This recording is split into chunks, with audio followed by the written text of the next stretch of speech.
Hello students, आपला business services हा chapter चालू आहे, म्हणजे व्यवसाय सेवा. तर मागच्या लेक्चरमध्ये आपण काय पाहिलं त्याचा एक रिव्ह्यू बघूया. व्यावसायिक बँकाचे कार्य, प्राथमिक कार्य, दुय्यम कार्य ह्याची आपण काल डिटेल स्टडी केली होती मागच्या लेक्चरमध्ये.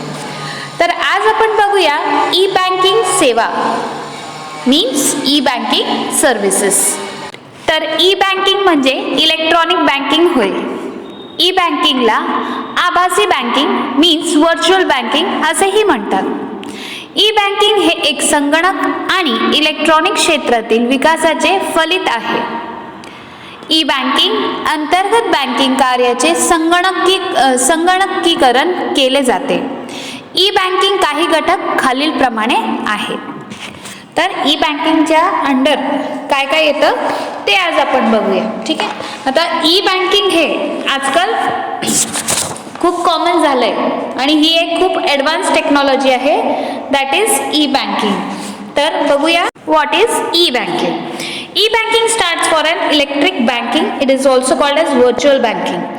E-banking is a result of the development in the field of electronics and computer.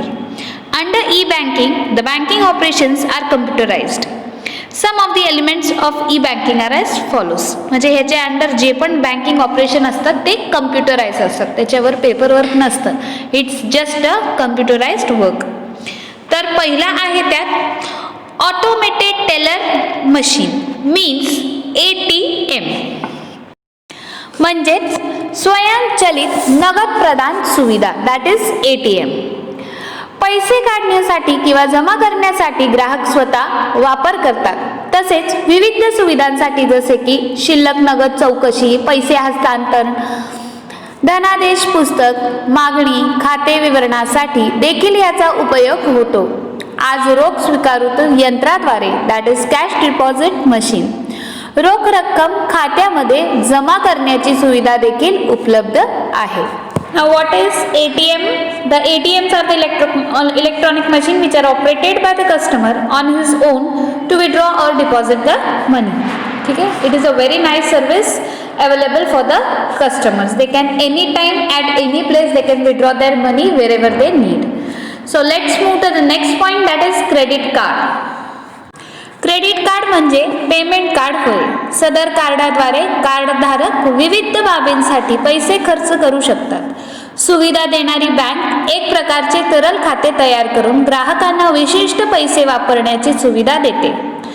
सदर कार्डामुळे कार्डधारकास रोख रक्कम बाळगण्याची आवश्यकता नसते. What happens in credit card?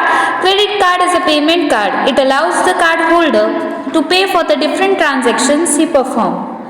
The issuing bank creates a revolving account and grants a line of credit to the customer or a user. Credit card offers convenience to the customer as a customer need not carry cash. ठीक आहे. तर आजकाल cash carry करणं खूप रिस्कीचं आहे, तर तुम्ही credit card हे याचा वापर करून कॅश जास्तीत जास्त हँडल करणे किंवा कॅरी करणे अवॉइड करू शकता. ही सुविधा कसली आहे? क्रेडिट कार्डची. तर बघूया आपला पुढचा पॉईंट, ते म्हणजे डेबिट कार्ड. डेबिट कार्ड आजकाल बहुतेक बँका खातेदारांना खाते चालू करतात डेबिट कार्डची सुविधा प्रदान करतात. डेबिट कार्डाद्वारे रक्कम कार्डधारकाची खात्यामधून ताबडतोब अदा केली जाते. काही बँका ग्राहकांना गरजेनुसार वैयक्तिक, दॅट इज पर्सनलाइज्ड कार्ड सुविधा प्रदान करतात. ठीक आहे. तर most of the banks nowadays offer a debit card as soon as account is opened by the account holder, and through the debit card payments the amount gets deducted from the account holder's account, and some bank offer personalized debit and credit cards as per the requirement of the customer. ठीक आहे. तर हे आपण काय पाहिला? Debit card. तर पुढचा point पाहूया, RTGS सुविधा means real time gross settlement. RTGS म्हणजे रिअल टाइम ग्रॉस सेटलमेंट. तत्काळ निधी हस्तांतर प्रणाली सुविधा होय. या सुविधामध्ये तत्काळ दॅट इज रिअल टाइम आणि स्थूल आधारावर ग्रॉस सेटलमेंट एका बँकामधून दुसऱ्या बँकेत निधी हस्तांतर होते. ही बँकाची प्रणालीमधील सर्वात वेगवान निधी हस्तांतर सुविधा आहे. मीन्स याच्यामध्ये काय होतं that RTGS stands for the real time gross settlement and RTGS is a fund transfer system where the transfer of the funds or money takes place from one bank to another or to the on a real time and on a gross basis. It is the fastest money transfer system though the banking channel. Okay. Now what is the real time settlements? Real time settlement means transaction is not a subject to any waiting period and the transaction are settled as soon as they are proceed and the receiving bank has to credit the amount or account of the client within the 2 hours of receiving the funds transfer message. ठीक आहे. तर RTG म्हणजे real time म्हणजे actually काय तत्काळ सुविधामध्ये व्यवहार कोणत्याही प्रतीक्षा कालावधीच्या अधीन नसतो. प्रक्रिया पूर्ण झाल्यावर व्यवहार त्वरित पूर्ण केले जाते. प्राप्त बँकेला निधी हस्तांतर संदेश मिळण्यापासून तसंच आत ग्राहकांच्या खात्यात रक्कम जमा करणे आवश्यक असते. किती 2 तासाच्या आत. ठीक आहे. स्थूल आधारावर म्हणजे ग्रॉस सेटलमेंट म्हणजे कुठलेही व्यवहार एकत्रित न करता स्वतंत्र व्यवहार पूर्ण केला जातो. ठीक आहे. तर बघूया आपला पुढचा पॉइंट ते म्हणजे राष्ट्रीय निधी हस्तांतर सुविधा नॅशनल इलेक्ट्रॉनिक फंड ट्रान्सफर. या प्रणाली अंतर्गत निधी एका शाखेतून दुसऱ्या शाखेत किंवा एका बँकेमधून देशातील दुसऱ्या बँकेत हस्तांतरित केले जाते आणि सदर सुविधा ग्राहकाला शाखेच्या हस्तांतर सांकेतिक क्रमांक दॅट इज NEFT कोड आणि लब्धाच्या दॅट इज बेनिफिशरी तपशील द्यावे लागतात. तर बघूया आपला 6th पॉइंट ते म्हणजे net banking and mobile banking that is internet banking and mobile banking. आता नेट बँकिंग आणि मोबाईल बँकची सोय उपलब्ध झाल्यानंतर ग्राहक संगणक लॅपटॉप मोबाईल इत्यादी संसाधनाच्या मदतीने व्यवहार करण्यास सक्षम आहे. सदर सुविधा ग्राहकाला विविध व्यवहार तपासण्यास करण्यास सक्षम करते. मोबाईल भ्रमणध्वनी बँकिंग म्हणजे भ्रमणध्वनीच्या सहाय्याने सेवांचे वापर करणे.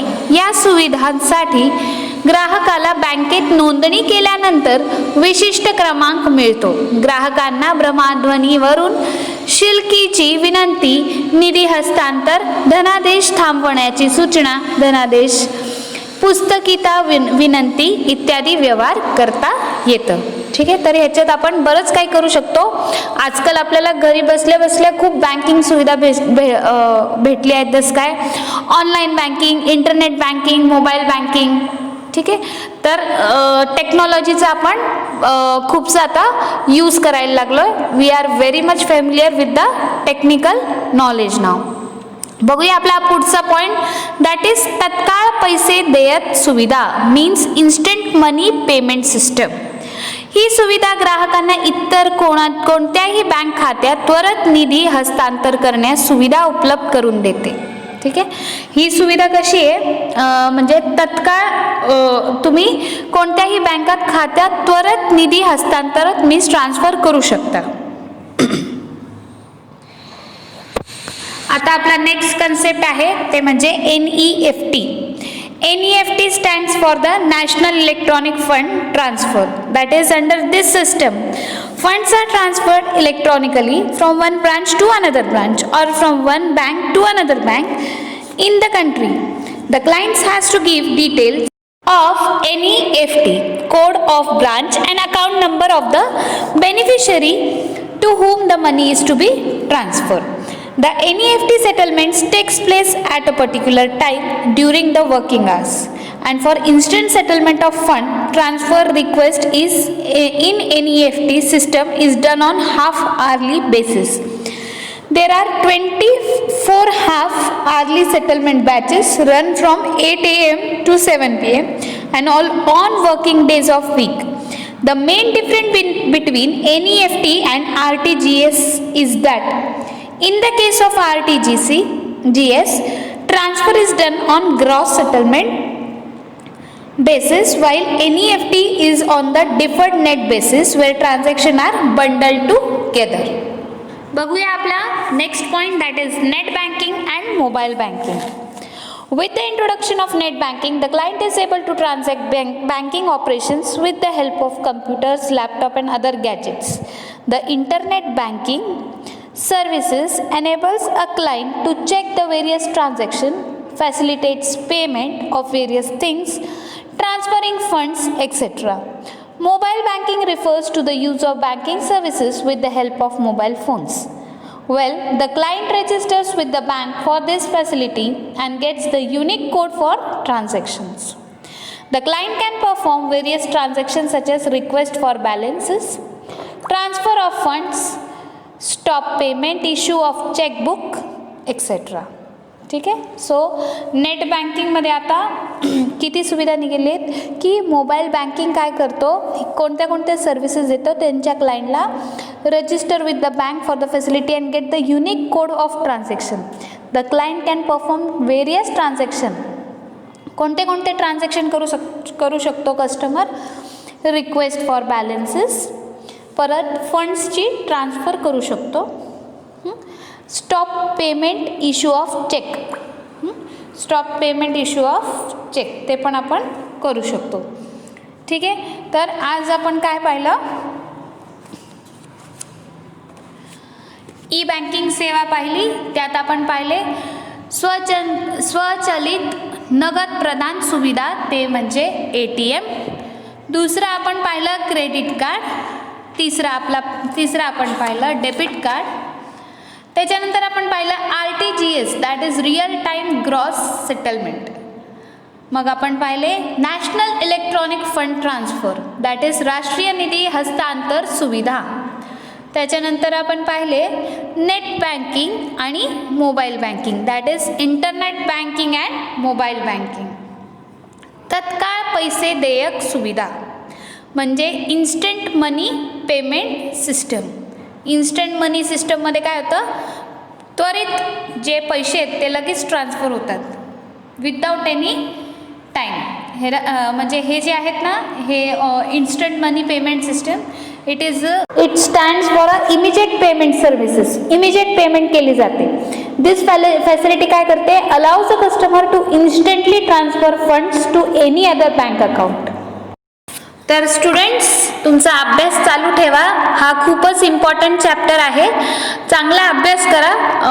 बोर्डमध्ये येणारा लेसन आहे, ह्याचा वेटेज पण जास्त आहे, तर याचा जास्तीत जास्त अभ्यास करा. So students, please subscribe my channel if you have not subscribe. Keep watching my video. Thank you. Stay home, stay safe.